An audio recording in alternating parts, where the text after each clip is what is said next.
Two people can love each other deeply and still slowly disconnect in marriage. Not because they are toxic, not because they don't care, but because their attachment styles are silently clashing. Now, what looks like rejection is sometimes protection, and what looks like too much is sometimes fear of losing connection. Now, let me say this honestly. About 5 to 7 years ago, I didn't used to take attachment styles this seriously. It was something I learned in school. It was theory, concept, framework, important, yes, but not urgent. Then I started working with more couples and I began to see the same pattern over and over again. Good people, real love, deep commitment, but stuck in painful cycles they didn't understand. That was when attachment stopped being theory for me. It became real. Now today, one of the first things I give couples when they come in for counseling is an attachment style questionnaire, because I've seen how deeply attachment patterns shape communication, intimacy, conflict, parenting, and the overall quality of a relationship. This is not abstract. It determines how safe you feel, how connected you feel, and how secure your marriage becomes. So today I'm not teaching theory, I'm showing you what this actually looks like inside real marriages. I'm Dr. Jane and this is Life of a Nigerian Online Counselor. So today I want to show you what attachment styles look like in real marriages. Not textbook, not social media theory, but real people, real love, real pain. I'll be sharing two real clinical dynamics I've seen, and no names, no identity, just patterns. Because sometimes when you understand the pattern, you can stop blaming yourself and you can start focusing on healing.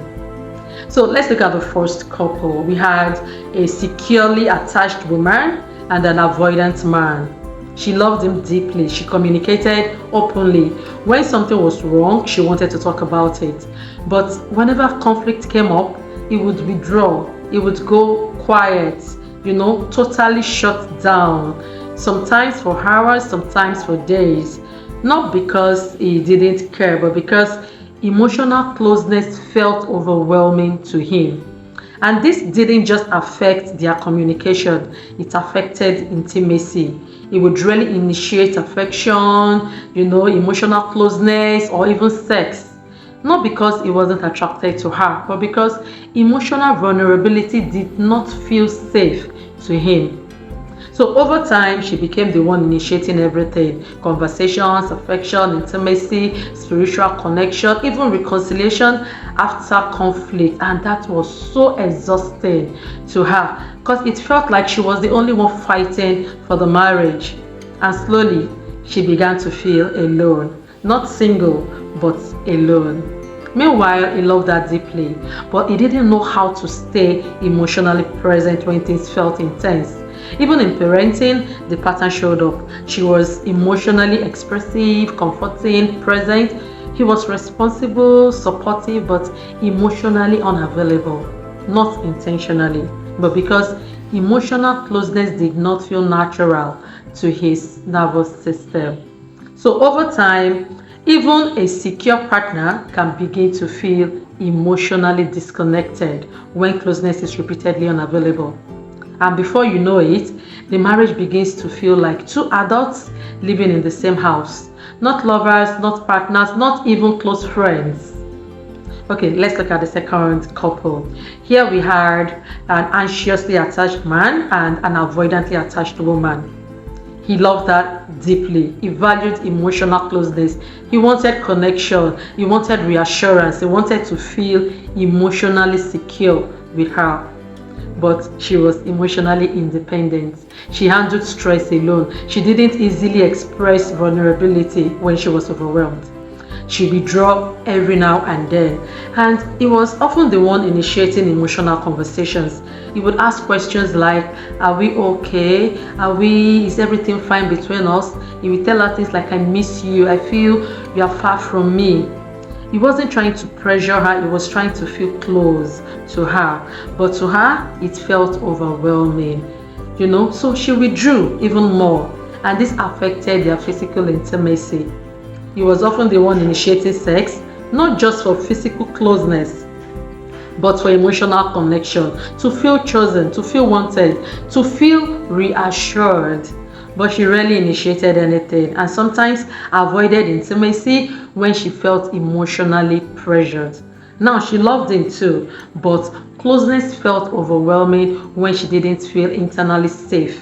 And over time, he began to feel rejected, undesired, emotionally alone. And she also began to feel inadequate, like she was constantly failing him. Their conflicts followed the same painful cycle. He pursued, she withdrew. He tried to talk, she shut down. He became more emotional, she became more distant. Both of them were hurting. Both of them loved each other, but both of them felt unsafe in different ways. Even in parenting, he was emotionally expressive, affectionate, present. She loved the children deeply, but sometimes withdrew when emotions became intense. Not because she didn't care, but because emotional closeness overwhelmed her nervous system. And just like the first couple, they became trapped in a cycle. The more he pursued, the more she withdrew. The more she withdrew, the more he pursued. And let me say this clearly. Attachment patterns are not about gender. They are about emotional safety. So both men and women can be anxious or avoidant or fearful avoidant or secure. But when these patterns go unrecognized, they quietly shape communication, intimacy, conflict, and parenting, and can become a big challenge to the marriage or relationship generally.